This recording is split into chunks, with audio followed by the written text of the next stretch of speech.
Just about everyone you come across in this life has something that makes them special. For the privileged, it is being born with money, athletic prowess, intelligence, or even good looks. Their special skills help drive their lives and give them an edge on their competition. For those less fortunate, their gifts often serve as a cautionary warning to others about the challenges of life. My friend Ralph has always had his own unique specialties that separate him from the normal humans, those being mayhem and destruction. He's the human embodiment of Wreck-It Ralph. If there is a way to take something sweet and wholesome and turn it into a catastrophic shitshow, then Ralph has probably done it and has the scars to prove it. He's a human wrecking ball, and not in the Miley Cyrus weird way, but in the I can't believe he's still alive and not locked up way. He inevitably got nicknamed Wrecker Ralph, and oftentimes the Demolition Man, for causing havoc by taking things far beyond socially acceptable activities. If there was a way to completely obliterate something, Ralph had figured it out and tried it. Yup, just a great guy to have along as long as you're on his good side. I married Jenna Phoenix 3 years out of college. She was amazingly hot with a great ass, so it was completely understandable why I had my head so far up at that I didn't realize her bullshit. I knew when I married her that she wasn't exactly the way I wanted her to be. She was a warm and caring type, but she made up for it in the two most important ways to a superficial dickhead like me. She looked like a porn star, and more importantly, she could fuck like one too. It is a scientific fact that a man can overlook resting bitch face and a shitty attitude as long as she makes his dick hard enough to drain the blood away from his brain to keep him from thinking straight. I would say that you'd be surprised at how often that happens to guys, but we all know that you'd not be surprised. We think with our dicks until we learn through pain and experience to think with either our heart or our head. The heart makes great romance, the head makes a great marriage, and a hard dick makes for a great fee for your attorney. During our courtship, Jenna and Ralph had met exactly once while Ralph was home on leave. She'd met some of my other friends and got along with them relatively well. They were normal human beings and not really too outrageous, comparatively speaking. I tried to warn her about Ralph, but I knew she didn't really get it. It was a case of her smiling and laughing at stories of the things he had done without really understanding that they were actually true with little embellishment.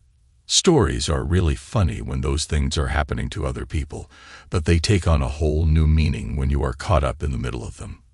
It became a whole lot less funny when you have people associating you with a human man-child who is being talked to by the police about why he can't put mousetraps up all over Chuck E. Cheese while yelling that he is going to kill the giant rat once and for all. Or why you can't suddenly start running a checkout counter at Walmart if you don't actually work there. Most of his activities were stupid and harmless. Others went a little too far. Luckily, our hometown is like many others, so he beat the charges often. It is amazing what you can get away with when half of your cousins are on the police force. Your uncle is the sheriff and his wife, who also happens to be Ralph's godmother, is the judge. Even with the family connections keeping him safe, they had warned him that his stunts were going too far and that he needed to cut it out. When he finally crossed the line, Annie Judge told him that he could either join the army or he could do a year in county. Blast fishing in the reservoir while they were trying to restock it for the fishing derby really pissed her off, since it was one of Annie Judge and Uncle Sheriff's favorite annual date activities. You can mess with other people all you want. Don't mess with Annie Judge's time with her honey. So, off Ralph went to honorably serve his country. With Ralph in the army, he was gone most of the time from town, so his interactions with me, and by extension, Jenna, were minimal. He and I would email and video chat. I'd send him random care packages filled with stuff to help him out. Despite being an idiot, Ralph had decent grades in school, and with the family connections keeping most of his activities out of his criminal record, he was able to enlist as an explosive ordnance disposal technician. Because when someone probably has mental issues, you want them disarming explosives. Ralph was able to hide his nefarious ways throughout basic training, since it was just a collection of random people, and the drill sergeants were too busy trying to meet their required training events with the morons of the platoon. He even managed to make it halfway through AIT before he got caught fucking around on an explosive range by building a C4 dildo the day the command sergeant major was visiting the range. He may have even got away with it if he hadn't been bragging about modeling it after himself as his instructors, and the command sergeant major stared in awe. It was at this point that Ralph's instructors finally realized that Ralph's personality wasn't a great fit for EOD, but they thought they had an idea of where his personality would fit right in: combat engineers. You see, while EOD techs have to be mature and serious when disposing of bombs, combat engineers have about 80% of the intelligence, with about 70% recklessness thrown in for fun. Ralph knew he had found his purpose in the Army when explaining to his AIT instructors what he did to get kicked out of EOD school. When they explained to him how he failed to build parts of a female anatomy to put a C4 phallus into so he could brag about destroying it, and when he was instructed to add more explosives to his concrete charges the next day on the range, because, as the good sergeant said to him, blow all of that shit up because it's a pain in the ass to turn back in, Ralph knew he'd found a home. Ralph would email me with his stories about the fun he was having, his hijinks, and activities that got him a pair of Article 15s for doing dumb stuff, but not nearly enough to get him the boot out of the Army. He had a great time, but after his 4 years were up, he decided to come back home. While he was off defending our freedoms, I had been busy getting married to my walking wet dream. Jenna and I started out with a typical. We had wanted to get settled for a bit in our careers before having kids. It is a lot easier to travel the globe when you don't have to worry about sitters and bringing enough diapers. Things were good between Jenna and me, and then they suddenly weren't. She started to act differently, not drastically at first, but noticeably towards the end. This went on for weeks. I tried to talk to her about the issues I saw within our marriage, but of course she said nothing was wrong, and that we were fine as she went about her new normal activities. That lasted until eventually I came home from work one day to her wedding ring on the kitchen table. My attempts at talking to her led nowhere, but the standard typical bullshit. It isn't you, it's me. I'm going through some stuff. All the bullshit excuses, because she probably said it. I was finally served the afternoon. We were having Ralph's welcome home party. Just the standard irreconcilable differences listed as the reason, and what seemed like an even split. I left the papers on the table as I headed out to the party so I could welcome my friend home. My marriage had died, and I still didn't understand why. I'd missed having Ralph around, and his return meant more to me than I was probably willing to admit to anyone. My marriage had gone to shit, and I hadn't figured out why exactly. I strongly suspected foul play on her part, but I tried to put it out of my mind for the night. I gave Ralph a big hug when I saw him come in, and his response was immediate. "What the fuck is wrong with you?" "It's nothing. Don't worry about it. We're here to celebrate you coming home," I said as I handed him a drink. "Glad to have you home, buddy." He gave me a questioning look. "Yeah, right."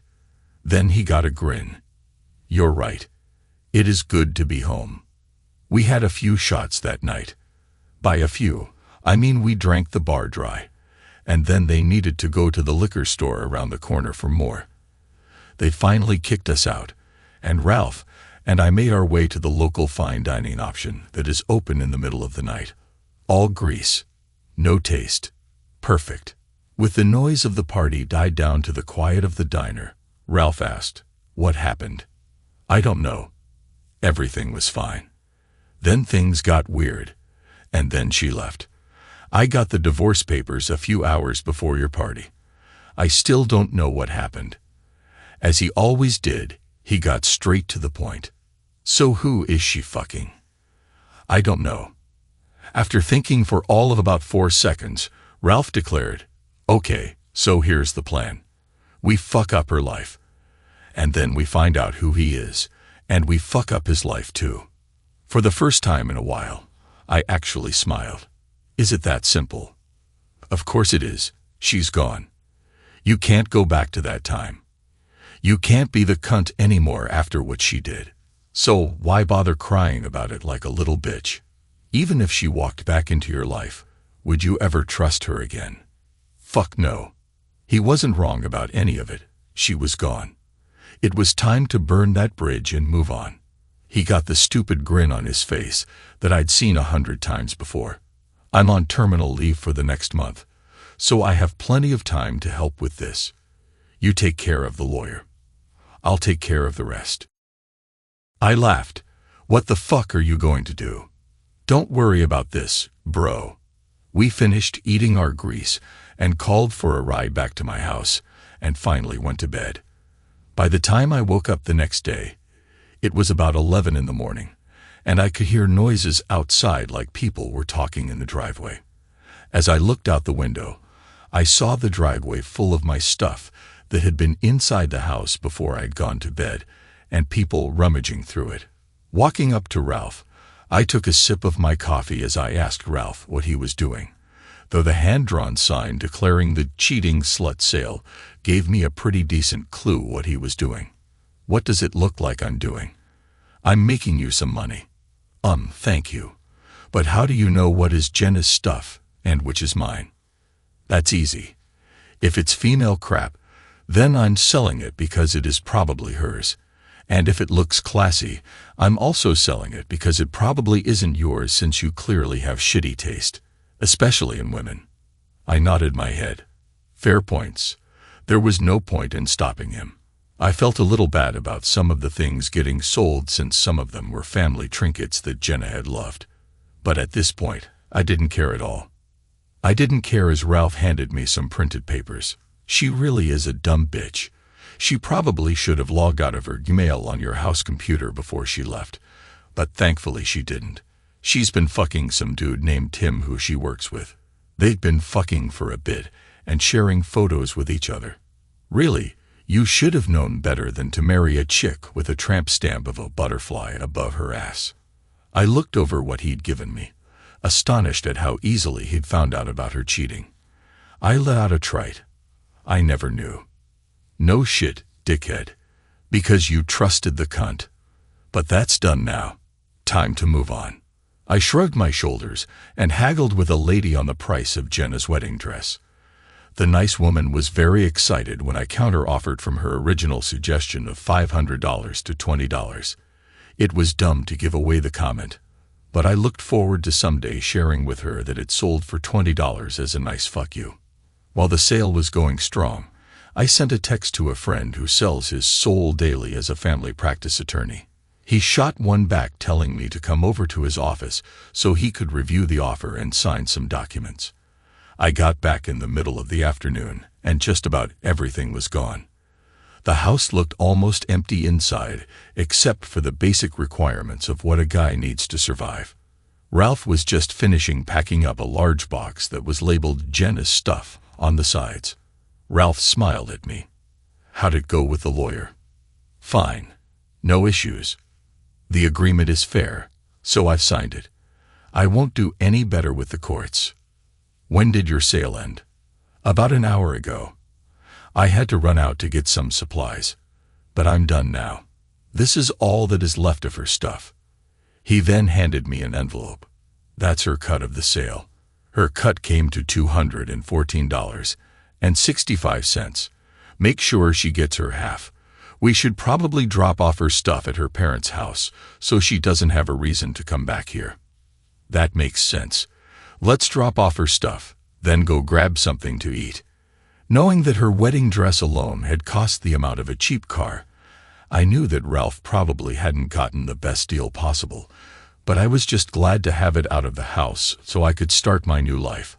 I tried to pick up the box, but Ralph grabbed it first and said he had it and that I should drive since I knew where Jenna's parents lived. When we arrived at Jenna's parents' house, her father Simon answered the door and then let us in when we told him that we were here to drop off her stuff. Simon tried to apologize for her actions, but I just cut him off. Did you know she was cheating on me? He couldn't look me in the eye as he shook his head yes. Thanks for that, Simon. Great daughter you raised. Ralph put the box on the table and I caught myself as I did a double take as I got a glimpse of the box's contents. I was fairly sure that the humongous dildo with correspondingly huge hairy nuts, as well as the big black cock porn, were recent additions that hadn't previously resided in my home. There was a red fire extinguisher as well. I did my best to stifle a laugh, and instead just told my soon-to-be ex-father-in-law to tell his daughter that I'd signed the papers and that my lawyer would be talking to her attorney. I was barely keeping it together. The ridiculous size of the dildo had me almost laughing, so I pretended to shake my head in disgust as we walked out while he tried to stammer an apology. Once we were back in my truck, I couldn't help but burst out laughing. "How big is that dildo? And what else did you put in there?" "It's 12 inches long, 6 inches wide, and I don't know how big the hairy balls are. They were a nice touch, though," he said with a shit-eating grin. We had a good time at dinner as he regaled me with his explanation. I'd heard some of them from him in conversations before, but to hear them come out of his mouth just made it twice as funny. It is almost impossible to be in a bad mood when Ralph is around. That Jenna had made my life suck so much before she left just made it easier to start moving on. Jenna and I were those rare people who still had a home phone since it was cheaper to bundle with the internet provider. I checked it when we got back and was able to enjoy a blistering message left by Jenna.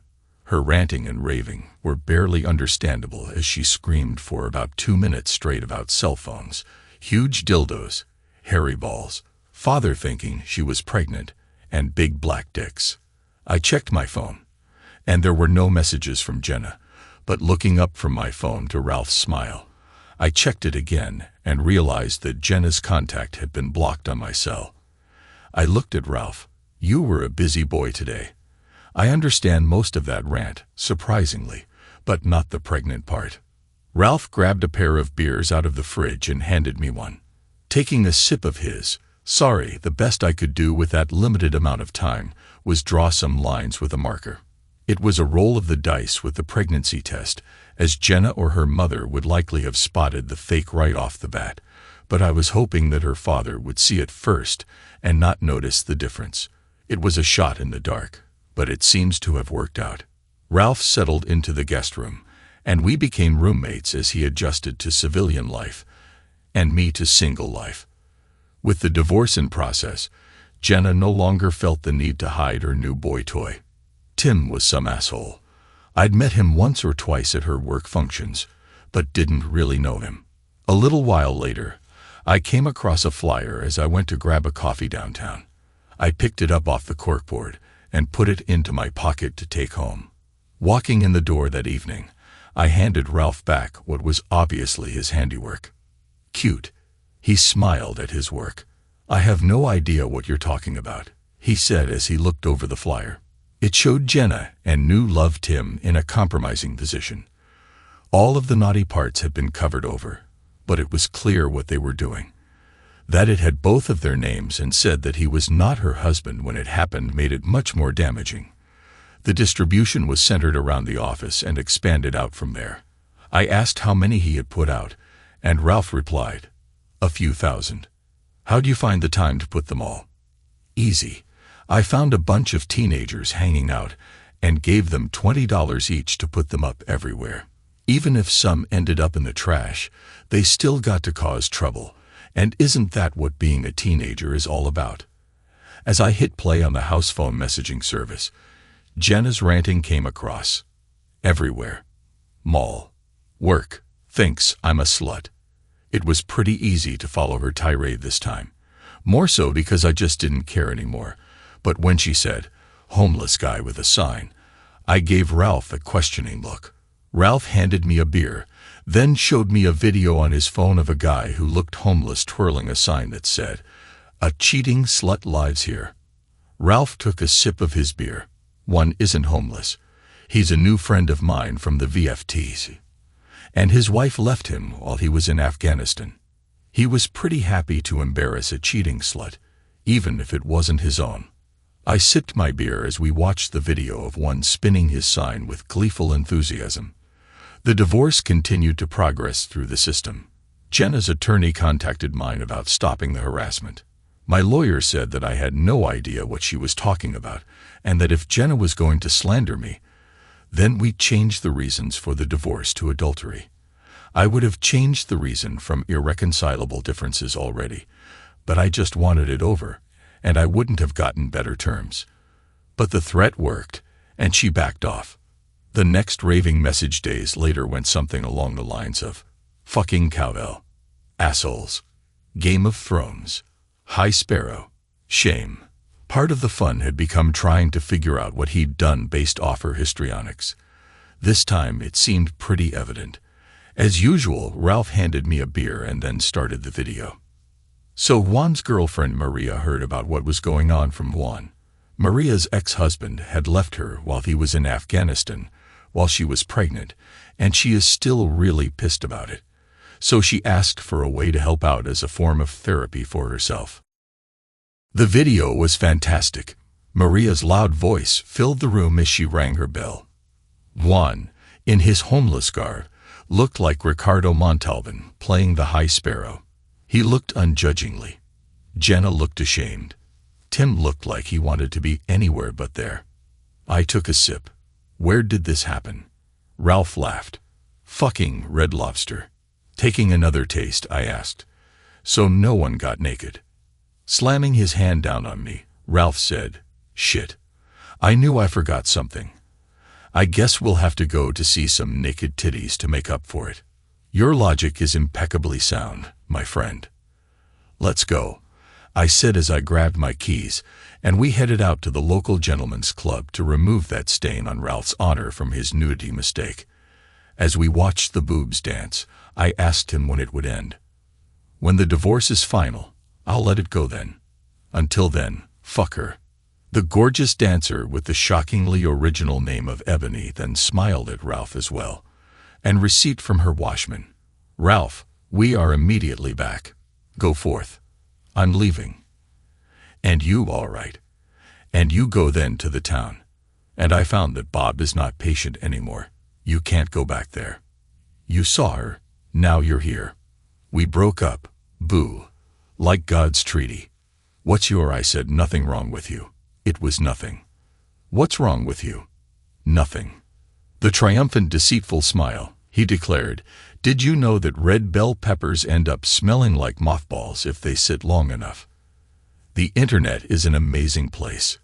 "I agree, my friend," I said as I finished off my beer. "You seem to have let Tim off rather lightly so far, not doubting your brilliance, just stating an observation." "Maybe I have, but he's had to change his cell phone 3 times this month. It seems that he's the most eligible man on Grindr, Scruff, Jacked, Hornet, and FarmersOnly.com. Farmers only. Don't discriminate. Gay farmers need love too." Handing him another beer, I said, "That they do, my friend. May they find the love that they seek among the wheat." That was followed a week later by a visit from Ralph's uncle, the sheriff, to the house. I'd always got along great with his family, so I invited him into the house and grabbed him a beer. Taking his first sip, the sheriff asked, "Where is my idiot nephew today?" "He took off with his new girlfriend to Mexico for the week last Friday." "Interesting. So he isn't lonely?" "No, sir. He's been gone for days." "What's up?" Just then, the phone started ringing. The sheriff turned to me. "You going to get that?" "Nope. Just saving the evidence of my lunatic ex's mental instability," I said as I took a taste, and the ranting show of a message began. "Fucking lawn. Work. Brown grass. Cheating whore." Taking another swallow, I said, "I'm guessing my wife's work has some issues with their grass." The sheriff said, "It does seem so. They swore that it was Ralph, but it seems like he has a good alibi. Why don't you call him? And we can confirm where he is and get this settled now." I gave Ralph a ring, and a recognizable voice picked up his phone. "Hi, Ralph's busy right now. Can I help you?" The moans that followed of, "Oh baby," right there. So good, gave a good indication of what Ralph was up to at the moment. The sheriff took it in stride. "Where is Ralph right now, honey?" "Oh shit, he's inside of me right now." I couldn't help but spew my beer across the room. The sheriff couldn't help himself either. Laughing, he asked, "Honey, I mean, are you two in Mexico or here in town?" Ralph had taken the phone from her, though we could still hear the sound of skin-on-skin contact. "We're in Cancun, Uncle Sly, just enjoying the local sights. I'll email you my flight itinerary in a little bit. I'm sure whatever it was, probably a bunch of punk teenagers. I've got to let you go. I'm kind of busy right now. Bye." The sheriff handed me back my phone, finished his beer, and walked out, laughing to himself as he mumbled, "In me." The end date of the divorce had arrived. I was a free man. And more importantly for Jenna, this was the end of Ralph's games. It was a lovely Sunday, and we were just getting ready to enjoy the first game of the afternoon. As I sat down on the couch, I handed Ralph a beer. "Thanks, buddy. I appreciate you helping out. It's time for everyone to move on." "Not quite yet. One more to go. We've got to end on a high note. Can you end with something better than you've already done?" Putting his hand against his heart as if offended by the notion. "My good sir, you wound me with your lack." That didn't scare me. It was the evil grin that sent a shiver down my spine. How bad is this going to be? Looking at his watch, you'll see just about. It was amazing. Just like a movie. At that second, the phone rang. Now, some parts of the screaming were clear. "You fucking assholes."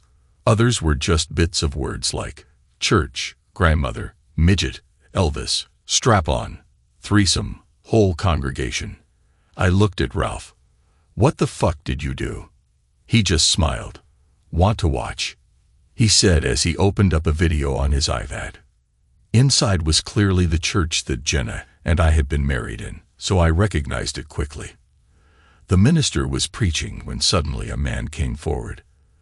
The minister was clearly confused for a moment, but the man said he needed to confess his sins and stood on the altar and began to declare that he had sinned in the eyes of the Lord and wanted to atone for his wicked ways. He'd been fornicating with a woman in the congregation named Jenna, and he wanted to repent his sins. So I'm trying to wrap my head around this as I watch this video. I watch a 4-feet-tall dwarf dressed as Elvis declare he's been fucking my now ex-wife. And then it got weirder. Watching the video in awe, as Elvis walks over to Jenna, grabs her hand, and suddenly starts talking about how much he loved it when Jenna used the strap on him and pegged him while Love Me Tender played while he sucked on Tim's dick. But he knew it was wrong because she was still married. He loved what she and Tim did to his hinny with it, and only she knows how to make him feel like a real man. While he didn't love it when Tim made him dress as Tinkerbell, he didn't love it when he dressed as Tinkerbell. He'd do anything for Jenna's love. But now that her divorce was final, they could finally be together. Then he got down on his little knee and proposed to her. The ring looked huge in his little hands. "Be my full-size Priscilla, Jenna. I love you." Jenna was in shock. Her grandma passed out. Her dad stood up and puked. Tim ran for the door. Her mom was crying. Complete pandemonium. I was stunned. I had no idea what to say as I stared at him. He just sat back and grinned. A minute later, the front door opened, and someone walked into the kitchen, and I heard the fridge open up. A few seconds later, there was a 4-foot Elvis impersonator sitting next to me on the couch watching the game. He cracked open a beer, looked at me, gave me a wink, and said, "Hail to the king, baby." As far as my own revenge, I chose to be much more civilized in my retribution. I've been dating Jen's former best friend, Kara, for the last year. Jenna had actually done a good job of hiding it from her friends. Kara's ex-husband had gotten caught banging some Barfly 30 years, his senior a few years back, so Jenna had known that she couldn't share her secret with Kara. There is something very satisfying about hearing your ex cry when your girlfriend says that she can't go out because she is spending the night at her boyfriend's house. She would probably be even more pissed if she knew that Kara's new best friend, Ebony, was going to be there with her boyfriend Ralph. Ebony invited Kara out to Ebony's day job as a Foxy fitness instructor, and I compliment Ebony at every opportunity on her fantastic instruction after Kara showed me what she learned in class that day. Ralph intends to propose to Ebony later tonight when they get back to her place, just as I will be proposing to Kara tonight as well. I fully intend to have a wedding invitation hand-delivered to Jenna, and Ralph just happens to know the perfect dwarf to hand-deliver it to her.